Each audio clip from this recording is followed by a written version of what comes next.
వామపక్ష విద్యార్థి సంఘాలు గెలుస్తూ ఉండేటటువంటి చోట్ల కాంగ్రెస్ పార్టీ అనుబంధ విద్యార్థి సంఘాలు గెలిచే చోట అంటే ఏఎస్ఎఫ్, ఎస్ఎఫ్ఐ, పీడిఎస్యు ఇట్లాంటి వామపక్ష విద్యార్థి సంఘాలు కొన్ని ప్రదేశాల్లో, అట్లాగే కాంగ్రెస్కి సంబంధించినటువంటి ఎన్ఎస్యుఐ మరికొన్ని ప్రదేశాల్లో గెలుస్తూ ఉండేటటువంటి చోట్ల భారతీయ జనతా పార్టీకి అనుకూలంగా ఉండేటటువంటి ఏబీవీపీ అఖిల భారత విద్యార్థి పరిషత్ మరికొన్ని చోట్ల గెలిచే సందర్భంలో ఎవరు క్రాస్ చేస్తారంటే సహజంగా చర్చకు వస్తుంది.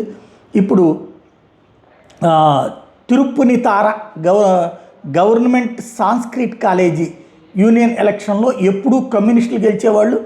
ఈ మధ్యన కమ్యూనిస్టులు దెబ్బతింటున్నటువంటి సందర్భంలో కాంగ్రెస్ కమ్యూనిస్టుల విద్యార్థి సంఘాలు కలిసి పోటీ చేస్తే ఇప్పుడు అక్కడ కాస్త ఏబీవీపీ విజయం సాధించడం అన్నటువంటిది సంచలనం సృష్టించింది. అందులో తొలిసారి జరిగేటప్పటికీ పెద్ద ఎత్తున దాంతో ర్యాలీలు చేసుకుంటూ ఉత్సాహంగా పండగ చేసుకున్నారు ఏబీవీపీ విద్యార్థి సంఘం.